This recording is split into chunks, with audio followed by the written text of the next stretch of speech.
La deuda pública, el paro juvenil, el sistema de pensiones o incluso la burbuja inmobiliaria son algunos de los temas favoritos por los economistas para debatir y confrontar información, bien en tertulias televisivas, en periódicos de tirada nacional o incluso, por qué no, en las redes sociales. Estoy convencido, queridísimo espectador, de que alguna vez habrás oído hablar sobre debates como capitalismo versus comunismo, personas a favor y en contra de intervenir en los precios del alquiler, la subida del salario mínimo interprofesional, la bajada de impuestos y así con un largo etcétera.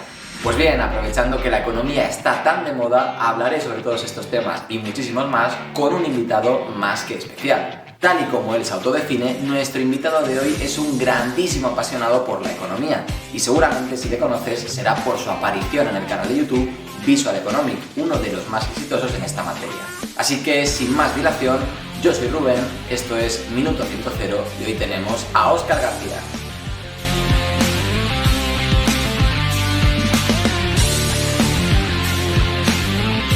Óscar García, ¿qué tal? ¿Cómo estás? Muy bien, muchas gracias por invitarme, Rubén. Bueno, muchas gracias a ti por querer participar para este canal, por querer participar en Minuto 100. Bueno, yo la primera pregunta siempre la dedico un poco para que el invitado nos diga un poco quién es y a qué se dedica. Así que, Óscar, te cedo la palabra para que nos cuentes un poquito algo sobre ti. Muy bien, genial. Yo soy Óscar García, me dedico a estudiar economía. Básicamente el 80% de mi tiempo lo dedico a estudiar economía y a escribir sobre ella. Y una vez escrito, grabo todo lo que he escrito y lo subo a YouTube. Ese es el resumen de todo lo que hago. Y Ujú. pues lo que la gente ve es el resultado final, que es mi canal, que tengo junto a mis socios, que se llama Visual Economic. Ujú. Precisamente por eso te quería preguntar, porque Visual Economic no es un canal, corrígeme si me equivoco, pero no es un canal que pertenezca a un particular como tal, sino que está asociado a ese otro canal de Visual Politic y me parece que también en inglés haces un poquito ese trabajo con otras personas. Así que me gustaría preguntarte cómo fue Sí. tu fichaje o tu ingreso en Visual Economic. Bueno, Visual Economic, así como Visual Politic y el resto de canales, forman parte de, si quieres decirlo así, un conglomerado internacional en el que, pues bueno, se habla de política, se habla de política internacional, entiéndase. No es la política que se trata aquí Ujú. en los medios. Es una política, pues, que te habla de Afganistán, te habla de China, te habla de Estados Unidos, te habla de Latinoamérica. Te habla un poco de todo, sobre todo de los temas que no suelen aparecer en la prensa.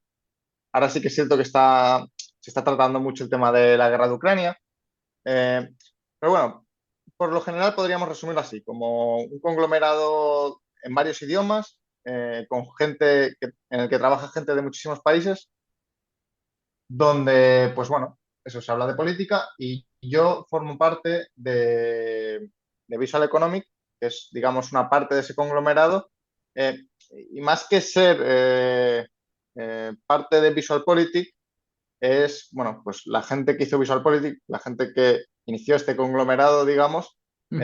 pues luego se juntó conmigo para hacer este canal de economía. Así que podríamos decir que es un canal hermano dentro de todo este conglomerado. Y el canal hermano pues, empieza primero en español, luego se va a inglés y ahora ya está en alemán, está en tres idiomas de momento.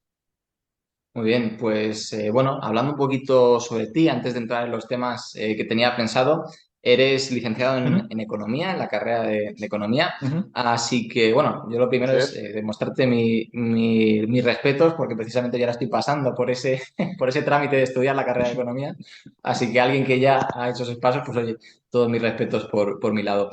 Bueno, te quería preguntar, ¿cómo es tu experiencia como ex estudiante y actual licenciado de la carrera de economía? Y sobre todo si recomendarías estudiarla.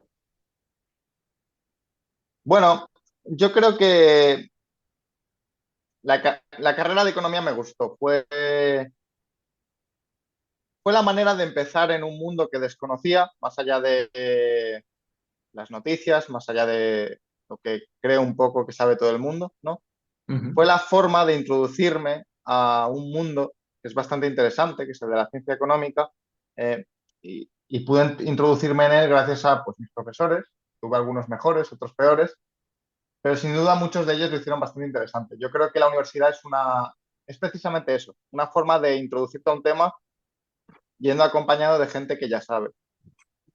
Yo creo que no por estudiar una carrera vas a saber mucho de un tema. Eso es Ujú. algo que tú tienes que trabajar por tu cuenta. Un licenciado en economía no sabe de economía. Un licenciado de economía, solo por haber hecho la carrera de economía, no sabe economía, sabe muy poco.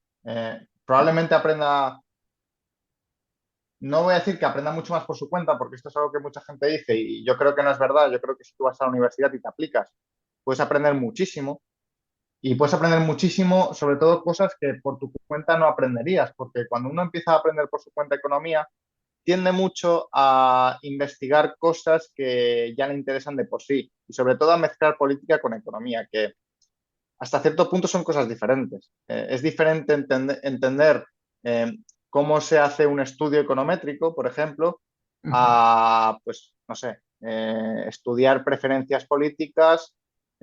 Pongamos un ejemplo concreto. Si queremos estudiar los efectos del salario mínimo sobre la creación de empleo o sobre cualquier otra variable del mercado laboral, eh, posiblemente desde el punto de vista del economista, del científico economista, lo que tenga que hacer es estudiar datos y ver cómo ha afectado esa medida a la economía.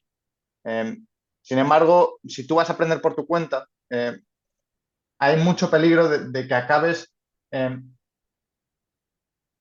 acabes siendo tentado por el debate más ideológico que económico, ¿no? Entonces, Ujú. yo creo que eso es algo que te aporta la universidad, que puedes aprender desde un punto de vista más científico. Y bueno, yo a todo el que quiera estudiar, pues si tú me dices que estás estudiando ahora, yo te diría que empieces a buscar empresas donde trabajar. De hecho, últimamente los mercados laborales están cambiando bastante. Se recompensa mucho al que empieza a trabajar pronto, ya sea en unas prácticas, ya sea con un trabajo de colaboración o incluso haciendo sus propios proyectos. De hecho, si yo estoy donde estoy hoy es porque en su momento empecé otro proyecto que no es el de Visual Economics, sino yo empecé en mi propio canal de YouTube hablando de economía. Entonces, a los que estén estudiando lo que les recomiendo es esto, o empezad a trabajar en empresas que sean buenas, que os gusten, prácticas voluntarias, aprended sobre todo y a partir de ahí podréis empezar a saltar de empresa en empresa. Eso es algo que es muy importante sobre todo ahora. Antes era muy fácil hacer una carrera y enseguida tener trabajo porque había mucha menos gente con carrera universitaria. Y ahora las carreras universitarias significan poco. Y es en parte por lo que te he dicho. Si yo ahora tengo que contratar pongamos que, por ejemplo, yo necesitara contratar un economista para que me haga estudios, para que me haga análisis, a mí, si me viene un currículum y yo veo que tiene la carrera de economía, a mí eso no me dice nada. Ujú. Yo no voy a contratar a alguien porque tenga o no la carrera de economía, honestamente. Y me tengo que enfrentar a esa situación de contratar gente. Yo para decir si contrato a alguien o no, quiero ver, por ejemplo, si tiene un blog, si en ese blog hace análisis interesantes, si utiliza fuentes interesantes, si sabe documentarse. Es muy importante que más allá de la universidad, eh, la gente aprenda del negocio y lo demuestre por otras vías, ya sea por la experiencia profesional o, pues, por ejemplo, con lo que te he dicho, con un blog, por ejemplo. Estoy seguro que cuando hablábamos del tema de la economía, de la carrera de economía, quizás a personas que no están tan metidas en el mundillo se le venga a la cabeza la imagen de el típico anuncio de estos que salen de vez en cuando en redes sociales de ¿quieres ser tu propio jefe? ¿Quieres montarte tu empresa? ¿Quieres Sí. vivir del trading digital? Y Ujú. yo, como, bueno, como persona que no soy un experto, pero que sí que estoy algo más metido, yo creo que muchas veces lo que hacen este tipo de imágenes es prostituir, ¿no? La carrera de economía y un poco este tipo de cosas que están relacionadas. Así que, bueno, precisamente te quería preguntar por eso, ¿qué opinas, ¿no? De estos famosos vendehumos o de estas personas que se dedican a vender cursos donde te enseñan a hacerte millonario en un par de pasos?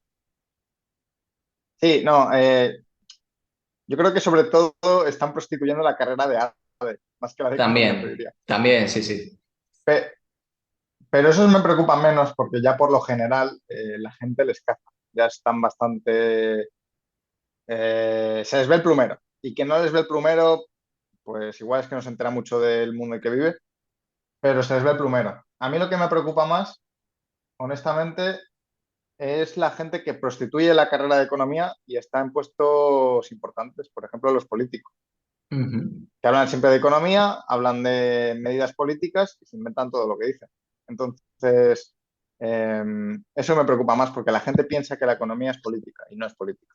O sea, no es del todo política, es lo que he explicado antes, ¿no? Una cosa es ciencia, otra cosa es programas electorales, discursos electorales, lo que sale en las noticias, son mundos completamente opuestos. O sea, no tiene nada que ver. Ujú. Hay un tema también que está muy relacionado y que quizás habría sido más popular preguntártelo hace un par de años, tres, que ahora, que es el tema de las criptomonedas, ¿no? Las criptomonedas yo creo que Ujú, quien más, quien menos está al tanto, ¿no? El tema del Bitcoin, de Luna, de todo este tipo ujú. de cosas.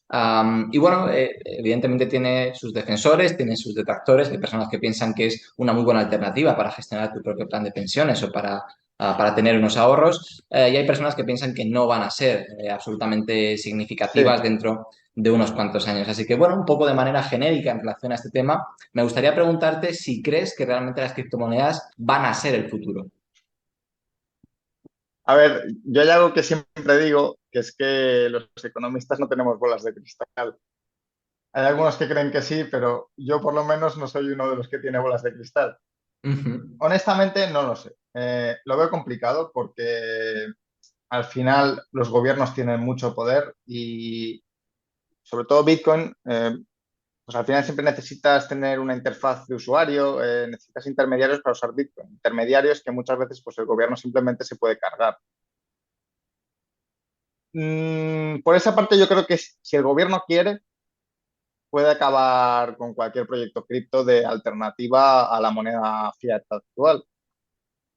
Otra cosa es que por presión social, por lo que sea, presión política, de repente hay un movimiento social muy grande a favor de las cripto, a favor de la descentralización, a favor de la independencia de la emisión monetaria, pues de repente empiezan a presionar a los políticos y entonces los políticos pues acepten eso. No lo sé.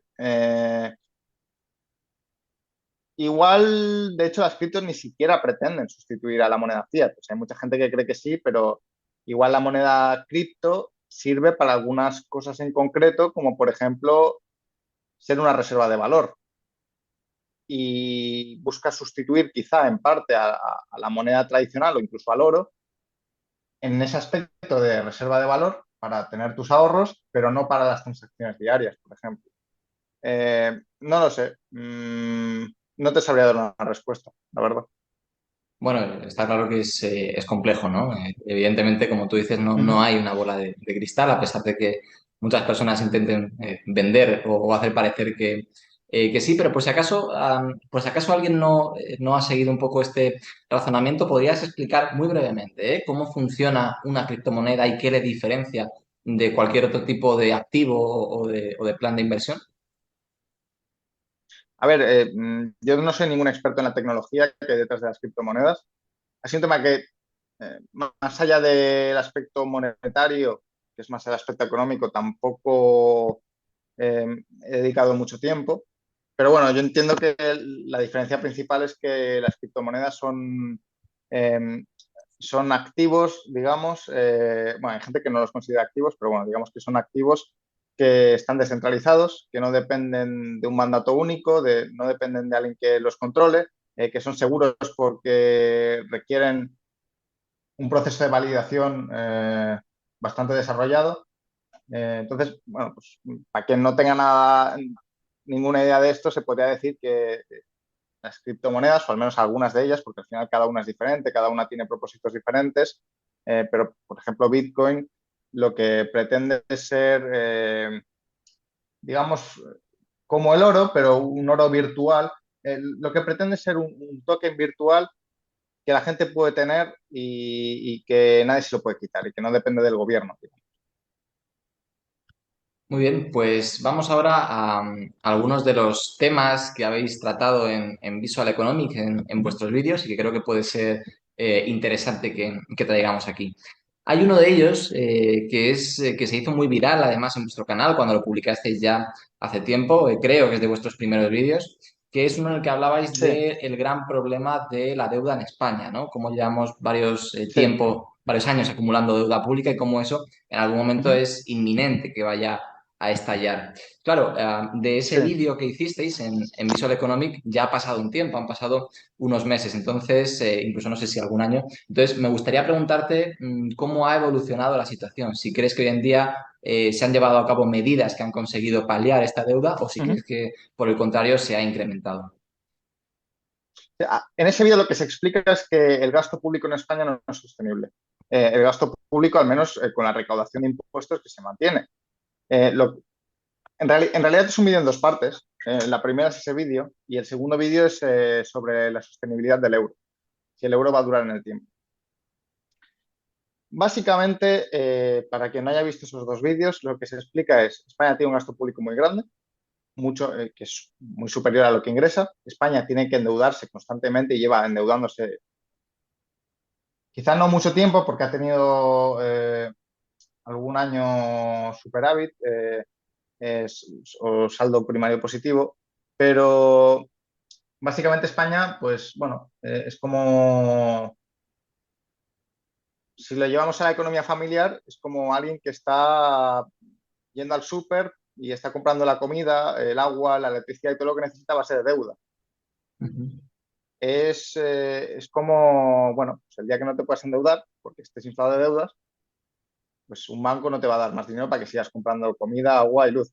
Esto llevado a una economía nacional, lo que implica es que España puede llegar a un punto en el que esté tan endeudada que simplemente no pueda seguir endeudándose. Y ahí va a haber un problema, porque primero vas a tener que devolver toda la deuda que tienes y segundo vas a tener que mantener el gasto que tienes. Pues si no mantienes, lo recortas, pero a ver cuánto recortas. Porque si estás viviendo de deuda, ya a ver dónde recortas. Y a ver cuántos impuestos subes. Entonces, has dicho una cosa que es que en ese vídeo se dice que la quiebra va a ser inminente. Eh, no se dice que va a ser inminente. De hecho, España posiblemente tenga un margen de unos cuantos años para seguir endeudándose como un animal. Eh, Entre otras razones, porque una de las cosas que se dice en ese vídeo es que España se ha podido endeudar tanto gracias al Banco Central Europeo. El Banco Central Europeo ha estado, por decirlo de alguna forma, financiando al Estado español. No lo ha hecho directamente, lo ha hecho a través de mercados secundarios, pero básicamente el Banco Central Europeo ha estado dando dinero muy barato al gobierno de España. eh, y básicamente es lo que hasta ahora ha permitido que España se pueda seguir endeudando. El problema es que si llega a un punto que España se endeuda tanto que hay problemas en Europa, como los que estamos viendo ahora, ¿no? Se tienen que subir los tipos de interés para que se frene la inflación. Y a raíz de esos problemas, el Banco Central Europeo ya no puede seguir financiando a Europa, o simplemente llegan los alemanes, los holandeses o quien sea a decir, bueno, qué cachondeo es este, vamos a dejar de dar dinero a esta gente que no aprende, eh, pues igual en ese momento España va a tener serios problemas de quiebra. En cualquier caso, aunque eso sucediese hoy, España podría seguir teniendo margen. ¿Por qué? Porque mucha de la deuda que tiene madurez. O sea, eh, si España deja de poder financiarse barato hoy, no quiere decir que toda su deuda vaya a pasar a pagar tipos de interés altos. Es decir, si suben los tipos de interés, España no va a tener que pagar toda su deuda a un tipo de interés muy caro. ¿Por qué? Porque tiene mucha deuda tipo fijo. Entonces, pues puede mantener un tiempo una deuda con un tipo de interés bajo, pero en el momento que esa deuda se va reciclando y se va reciclando por deuda con tipos de interés más altos, entonces eh, ahí está el problema. Y de hecho, ahora mismo el pago de intereses, un interés que ahora mismo es bajo, por lo que te he dicho, que España está pagando tipos de interés bajos de antes, eh, pues el ya pagamos más intereses de deuda que algunas partidas como educación, por ejemplo. Entonces, estás teniendo un problema, ya no solo por la posible quiebra, sino porque estás drenando de recursos a los jóvenes y al desarrollo económico de un país. Todo lo que estás invirtiendo, todo lo que estás gastando en intereses de la deuda, ya no lo puedes gastar en tener buenas infraestructuras, ya no lo puedes gastar en tener programas de desarrollo, ya no lo puedes gastar en tener una educación top, que luego habría que ver cómo se gastaría ese dinero, ¿no? Que eso ya es otro debate, pero sí, son bastantes problemas los de España con la deuda. Has explicado una de las dos caras de la moneda, que es efectivamente el problema de la deuda en España. Ahora te voy a preguntar por la otra. ¿Qué solución propones para este conflicto? Bueno, pues recortar. Recortar, puedes subir algunos impuestos. Yo personalmente lo que haría sería, eh, bueno, primero hay que recortar las pensiones, sí o sí. O sea, si quieres, o sea, las pensiones va a ser un monstruo, ya es un monstruo de gasto público, pero lo va a ser todavía más. Entonces, si ya tienes problemas, si ya te estás endeudando ahora, si tienes las pensiones que van a subir como un cohete, es que todavía vas a tener más problemas de déficit, ¿no? Yo quizá mi opción favorita sería intentar perseguir algún modelo impositivo que no perjudicara, o sea, es que aparte del problema de la deuda, España tiene problemas con la inversión y con el mercado laboral. Entonces, primero habría que arreglar el mercado laboral, hacer nuevas leyes que regulen ese mercado, por ejemplo, la mochila austríaca, que ya tenemos un vídeo sobre eso. El primer objetivo sería reducir el paro. Entonces, otra cosa que yo haría sería bajar impuestos a la contratación, bajar impuestos a la inversión.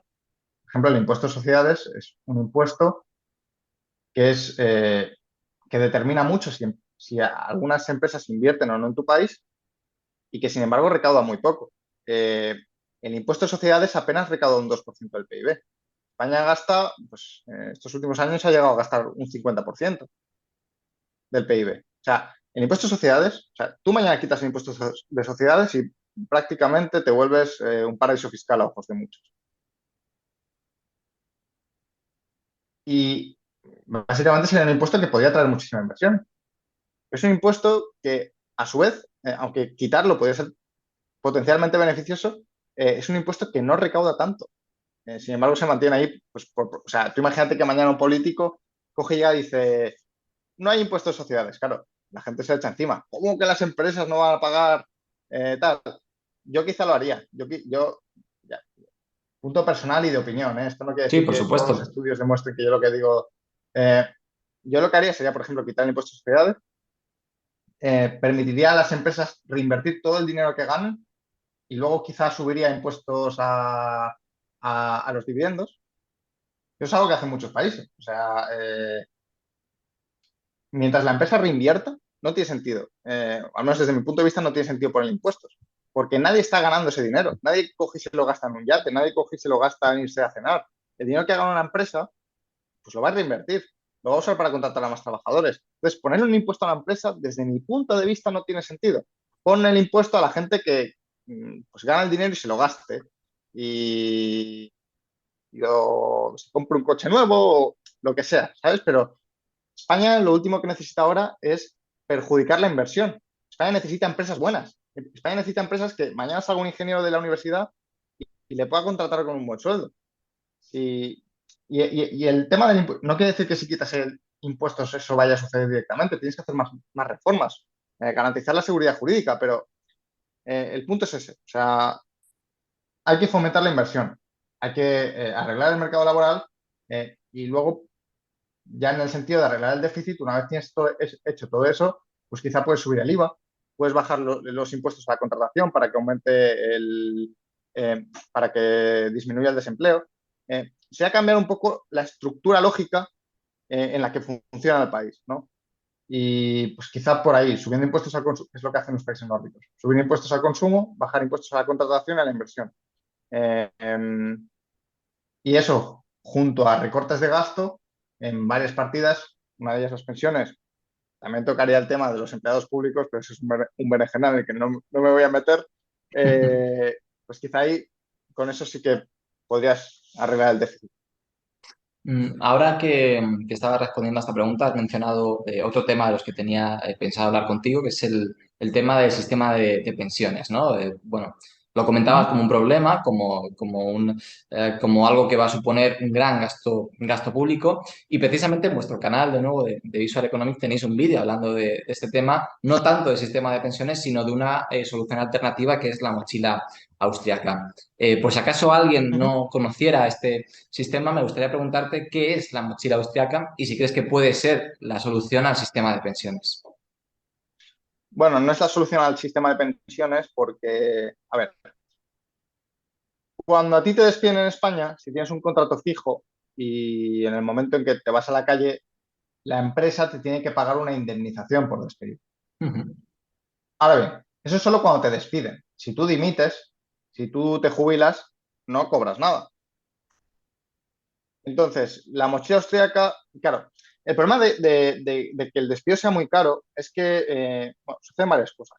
La primera es que a las empresas que no tienen muy claro si van a despedir, no tienen muy claro cómo va a ser su evolución económica, pues quizá unos cuantos años vista, el tema de que despedir sea muy caro es como, uf, es que como nos vaya mal en 5 años y tengamos que despedir a la mitad de la plantilla, es que quebramos.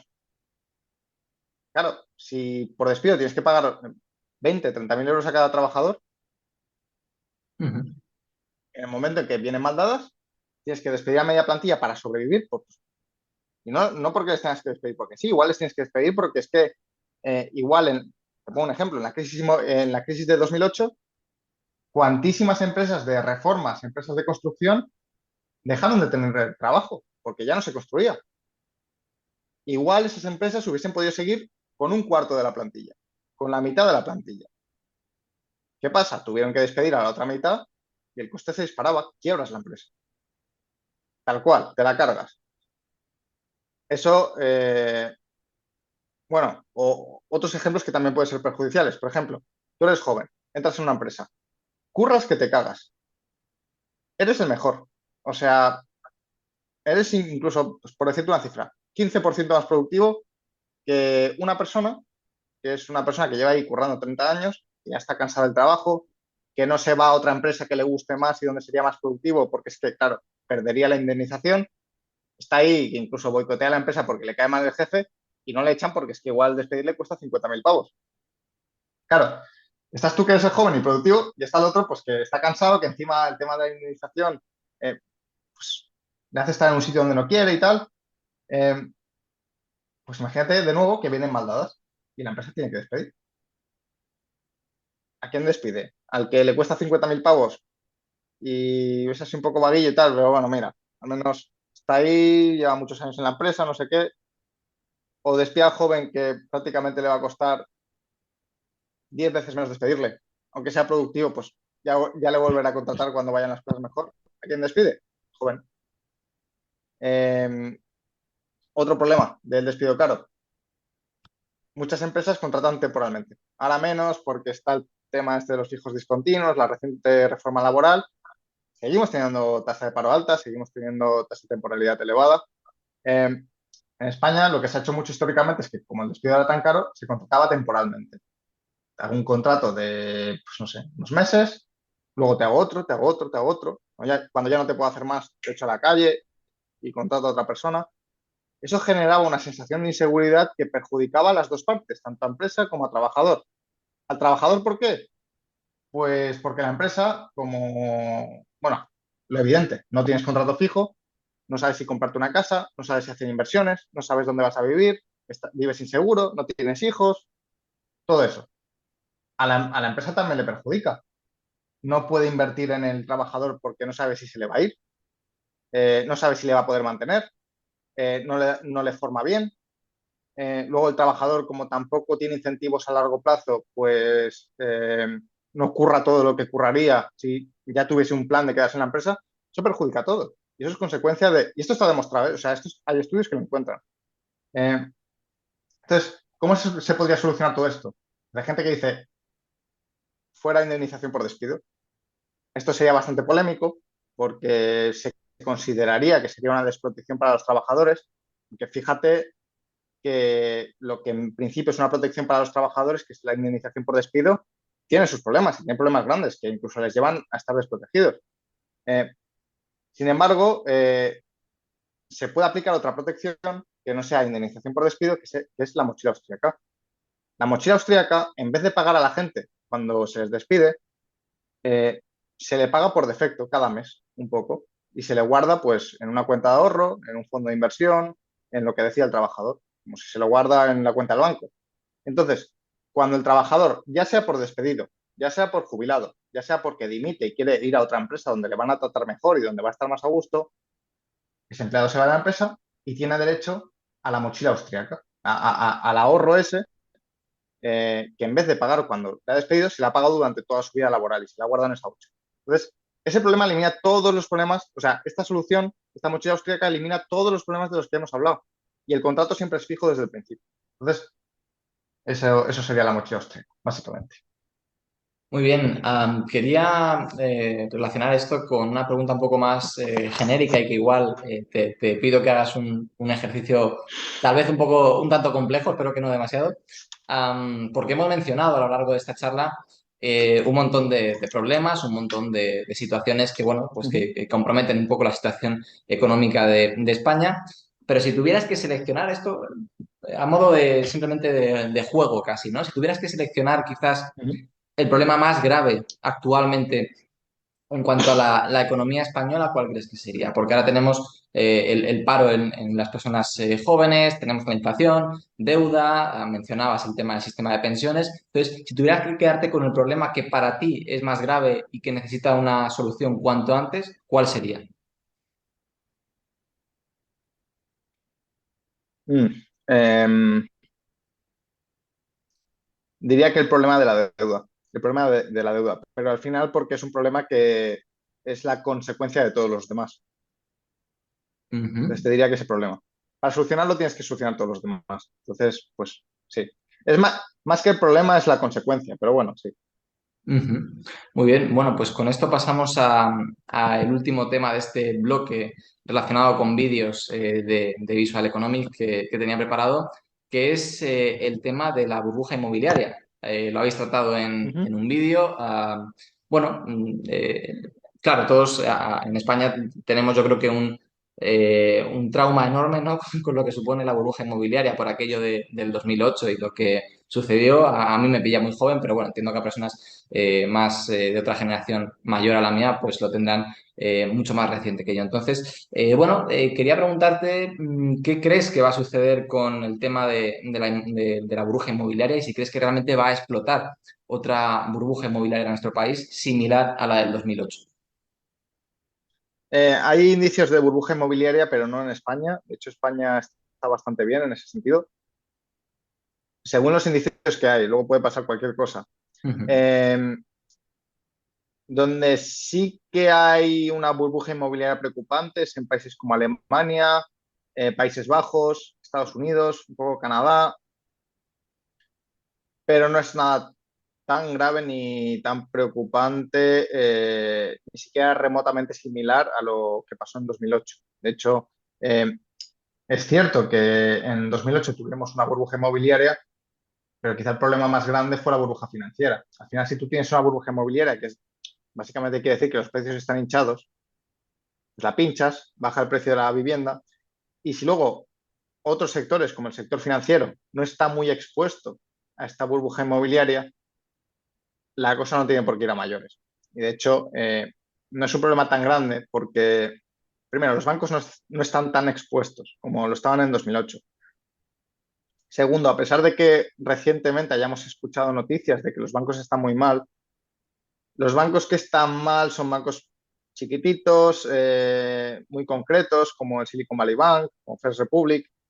Credit Suisse estuvo mal y Credit Suisse lo han tenido que comprar y rescatar, pero ha sido por pánico, no ha sido porque realmente tuviese problemas de verdad. Entonces, eh, los bancos están mucho más seguros y tú miras todas las métricas, los colchones de capital que tienen los bancos para resistir pérdidas, eh, la cantidad de liquidez que tienen, la tasa de morosidad, la tasa de hipotecas de mala calidad.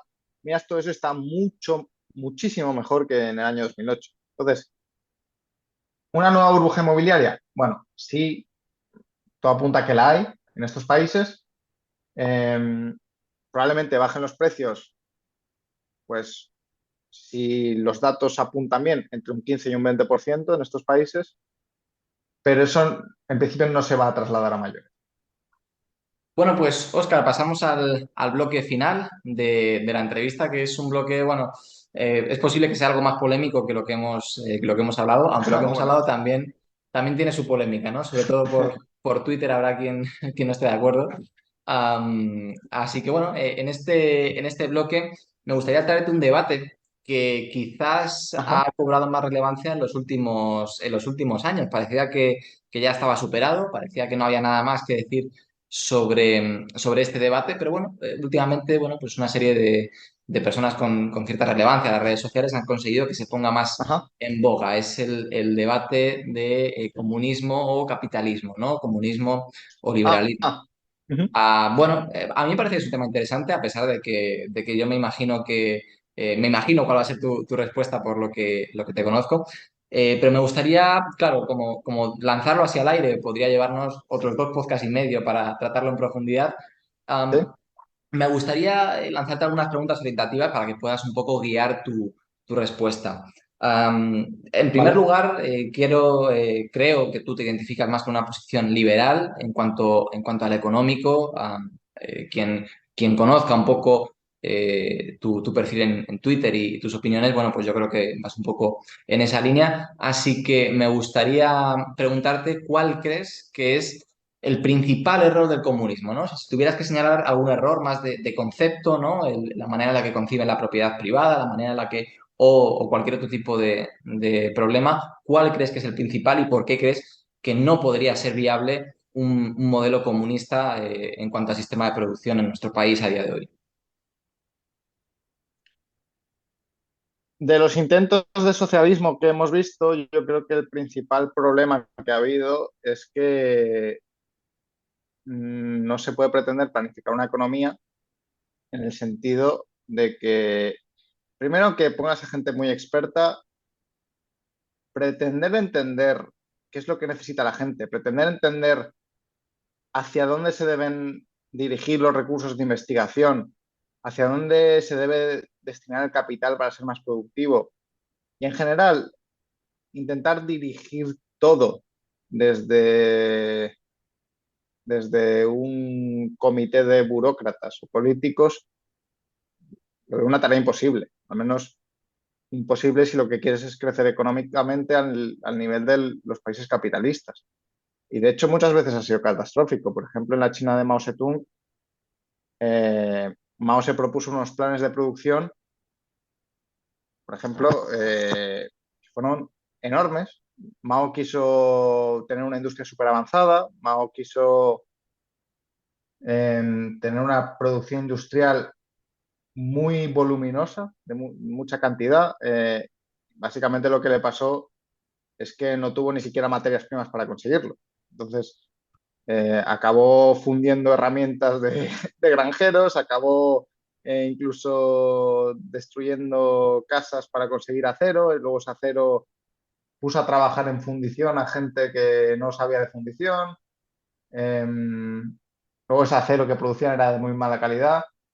Básicamente yo creo que el principal problema del socialismo, de los intentos de socialismo que hemos visto, ha sido ese, intentar planificarlo todo y cuando es planificar cada local que existe, lo veo imposible, honestamente. Yo creo que al final, si lo que nos preocupa es la producción, si la economía se trata de producción, de producir lo que la gente quiere, necesita, al final el concepto de necesitar es amplio, ¿no? Pero lo que la gente demanda, producir lo que la gente demanda, lo mejor que creo yo que puede pasar es que la gente que está cerca de esas necesidades, la gente que las identifica, la gente capaz de solucionarlas o que tiene idea para solucionarlas, sean las que tomen la iniciativa. Y te pongo un ejemplo. Yo vi que en YouTube no había canales de economía. Yo empecé mi canal de economía, gente que sabía de hacer de canales de YouTube se alió conmigo Ujú. y de ahí nació Visual Economic. Si el gobierno hubiese tenido que empezar Visual Economic, primero no sería un medio objetivo, se estaría controlado pues, como Televisión Española o como cualquier otro medio gubernamental eh, y probablemente sería mucho menos eficiente porque yo trabajo muchísimas horas cada día. O sea, hay días que trabajo 12 horas y es normal, o sea, no es un día excepcional. Yo había semanas que no he librado ningún día, o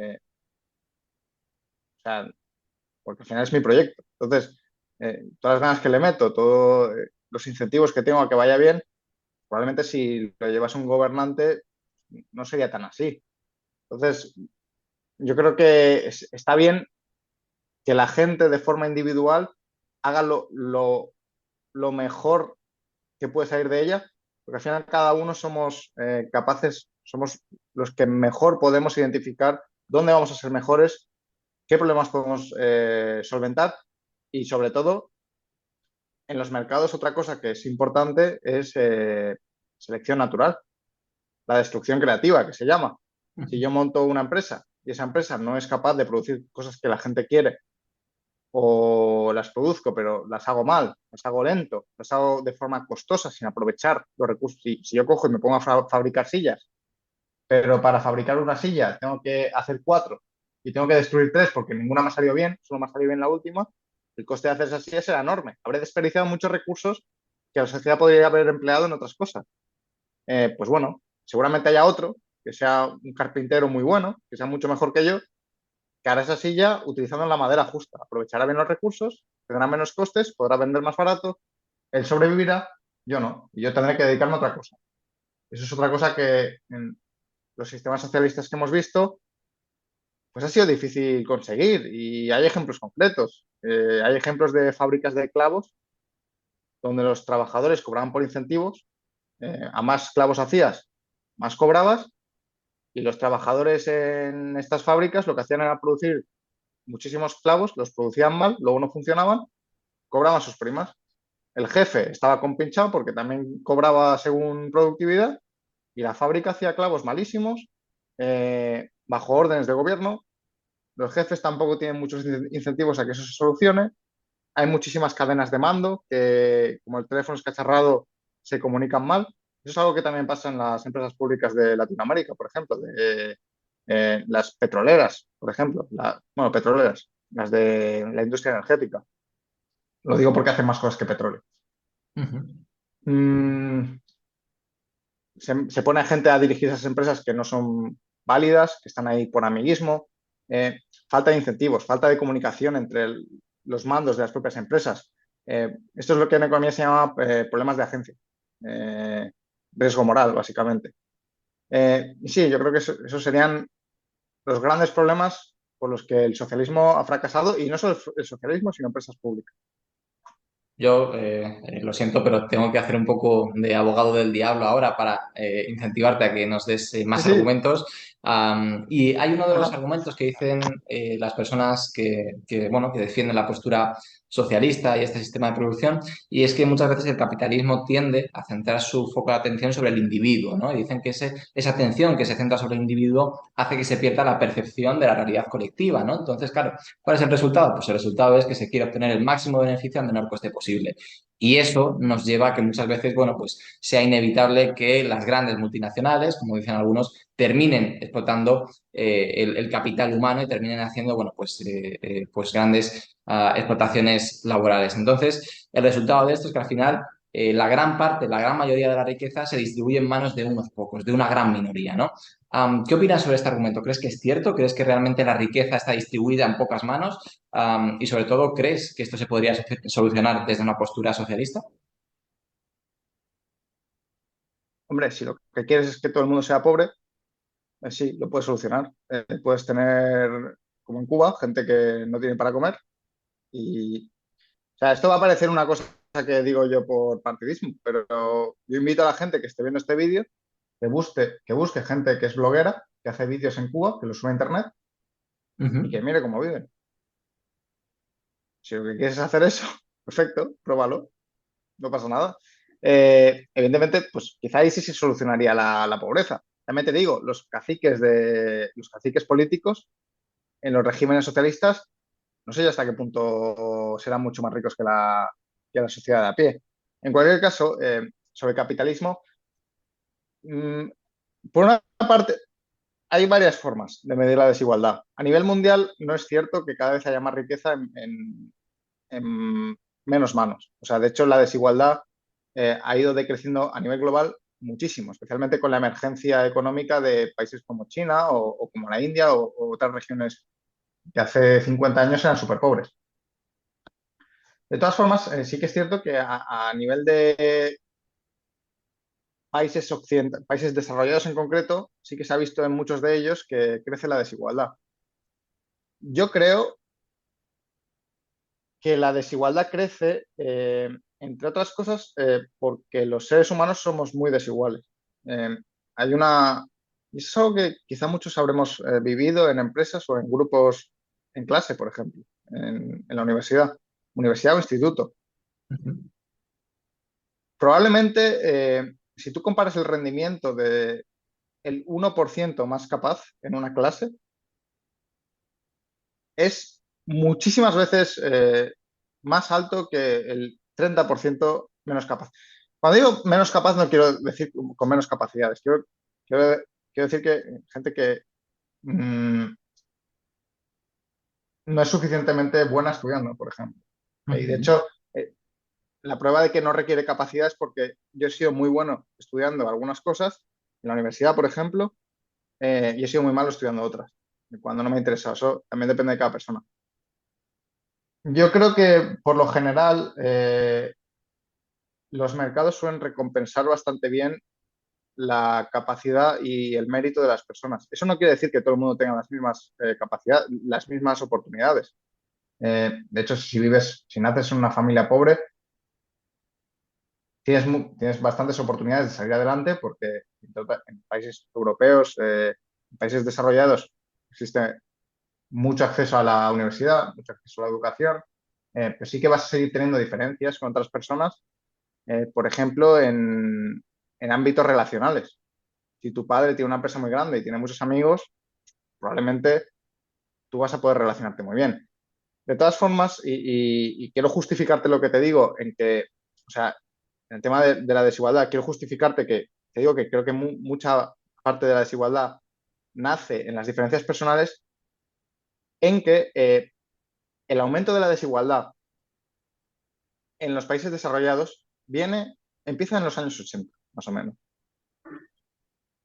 Y tú, de hecho, has planteado la premisa de que la desigualdad nace de los empresarios, de que las grandes empresas están acumulando mucho poder. Sin embargo, la desigualdad en los Estados Unidos, al menos, y de hecho esto creo que es de un paper de Milanovic, que no es un capitalista, el tío es un socialdemócrata, o sea, mm, que esto mm, no es una cuestión liberal o no, o sea, es lo que te he dicho al principio, analiza las estadísticas, ciencia económica, la desigualdad desde los 80 nace desde los propios trabajadores. ¿Por qué? O sea, ha aumentado la desigualdad porque hay trabajadores que ahora cobran muchísimo más que otros. Trabajadores, gente que curra, asalariados. ¿Por qué? Hace 60, 70 años, muchos trabajadores tenían características bastante similares. Si tú querías currar, pues tenías opciones de, pues, por ejemplo, te ibas a la obra. Voy a poner el caso de España porque va a ser más fácil visualizarlo. Ujú. Pues si recordamos la generación de nuestros abuelos, o te ibas al campo a trabajar, o te ibas a la obra, o eras carpintero, o con mucho eras mecánico. Y luego había un grupito de gente que se iba a estudiar, que se hacían abogados, que se hacían médicos, y esa gente ganaba mucho dinero. ¿Qué pasa? A partir de los 80 en Estados Unidos, y también es que el paper del que hablo es de Estados Unidos, entonces no quiero extrapolarlo al resto de países, pero probablemente haya sucedido más, tres cuartos de lo mismo. La gente empieza a ir a la universidad, la gente se empieza a formar. Ya hay un abanico mucho más grande de formación del que había anteriormente.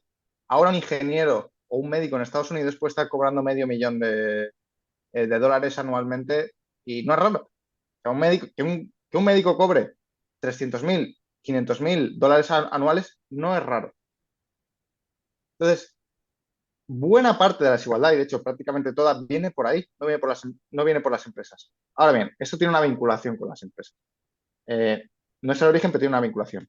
Los asalariados, que ahora cobran mucho más, tienen más ahorros.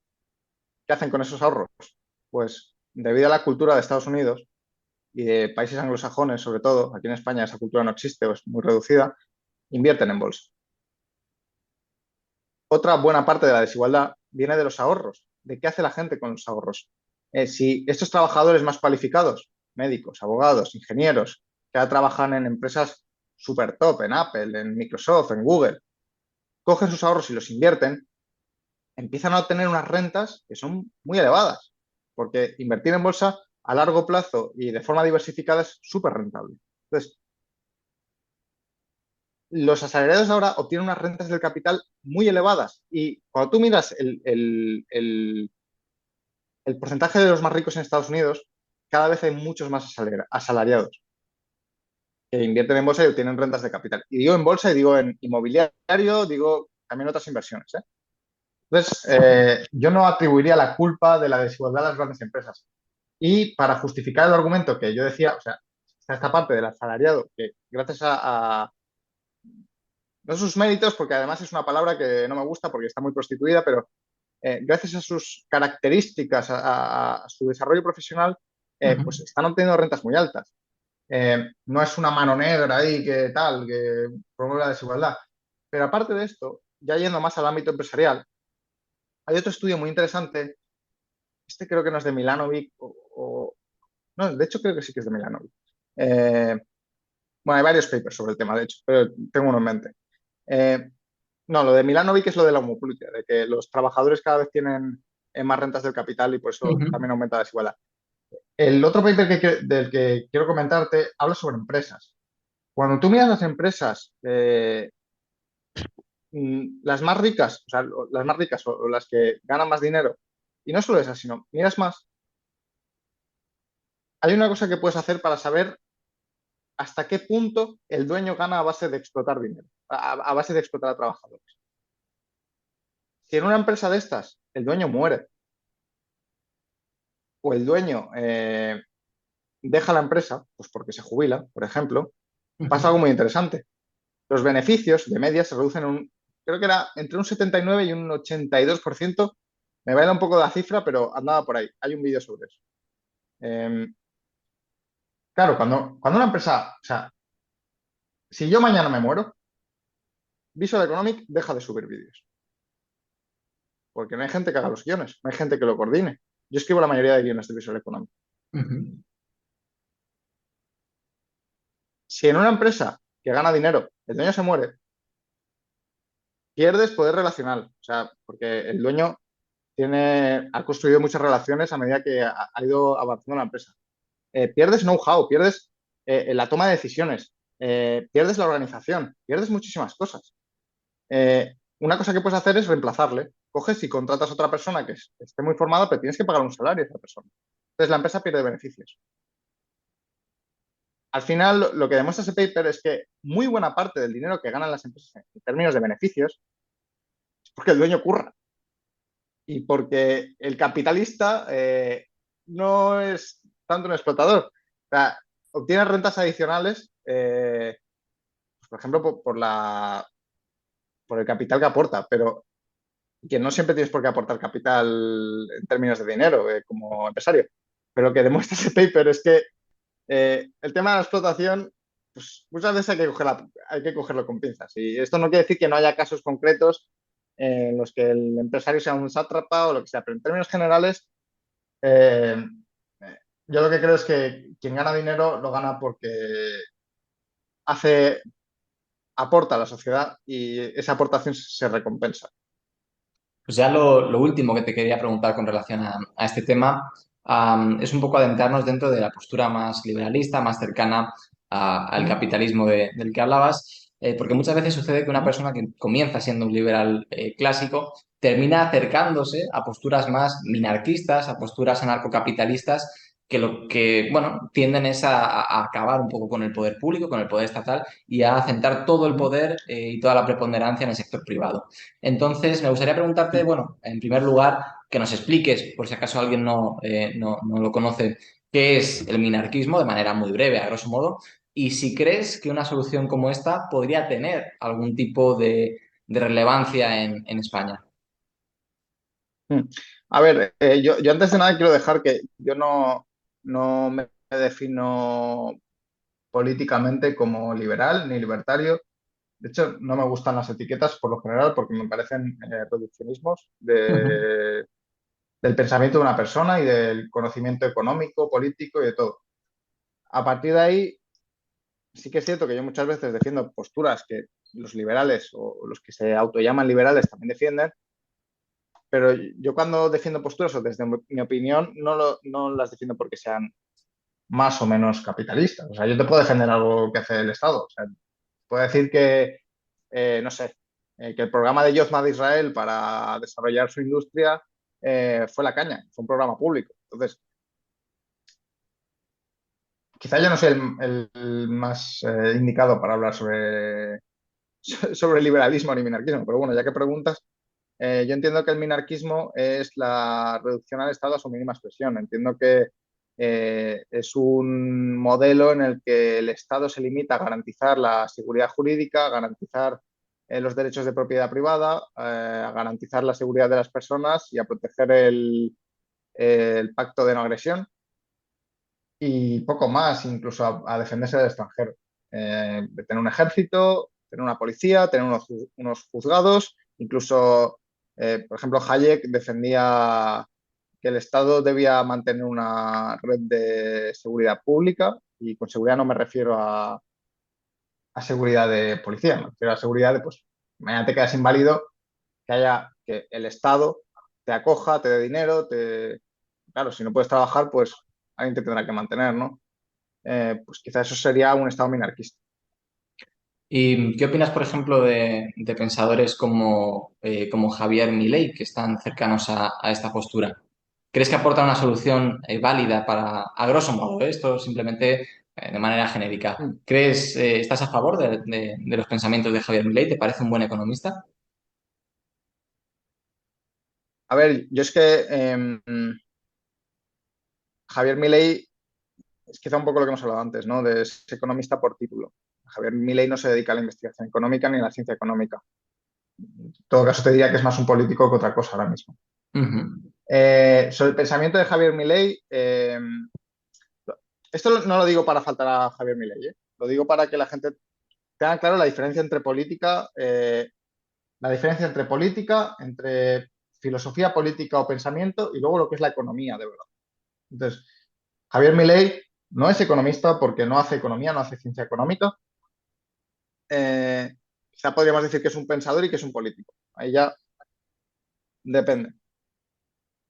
Sobre las propuestas económicas de Javier Milei, no las sé todas, honestamente. No es un personaje que me haya interesado demasiado. Eh, Te puedo hablar de alguna concreta. Para mí, la dolarización es muy buena idea para Argentina.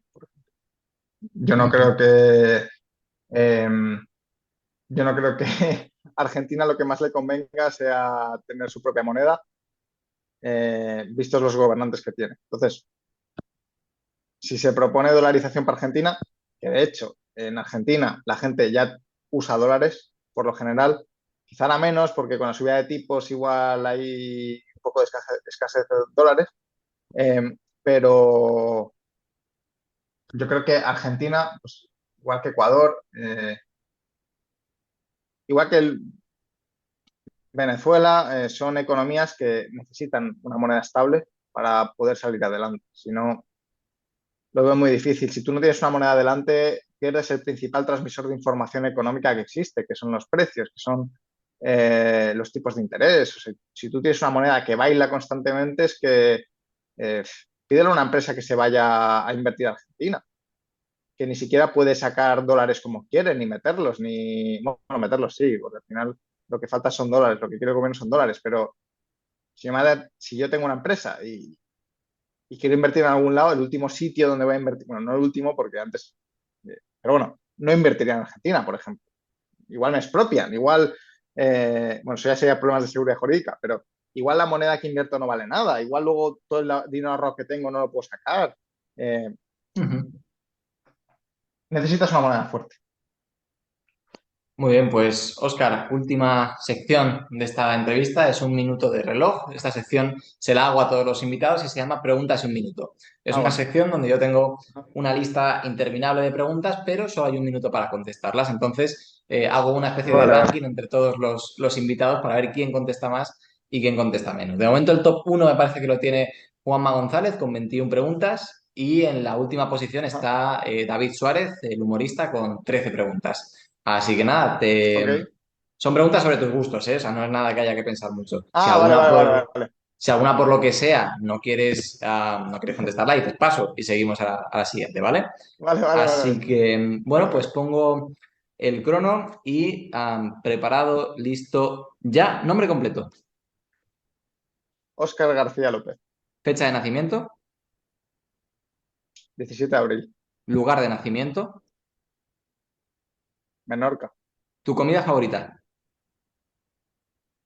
patatas fritas, tu postre favorito, mm, panacota, un deporte, fútbol, equipo al que apoyes en ese deporte, Madrid, un grupo de música, Rolling Stones. una canción de ese grupo de música. Me lo he inventado, la verdad. La mejor red Sí, social claro, es, ¿vale? La siguiente, YouTube, algo que esté sobrevalorado, Vinicius, algo que esté infravalorado. Rodrigo. Ok, tiempo. Tengo que hacer recuento. Bueno, pues, Sí, Oscar, no, la verdad es que la del postre y la de grupo favorito he dicho lo primero que se me ha ocurrido. sí, Es es más normal, tirado si con la esto canción de es... Rolling Stones porque no escucho los Rolling Stones. O sea, Oye, no, pero queda muy bien, ¿no? quería Decir ir a Rolling. hacer. Sí, sí, sí. Muy Sí, bien. sí, sí. Bueno, pues nada, Oscar, muchas gracias por pasarte por aquí, muchas gracias por querer participar en Minuto 100. Y a los que nos estáis viendo, muchísimas A ti, gracias si hombre. habéis llegado hasta esta parte y nos vemos en el próximo programa. Adiós.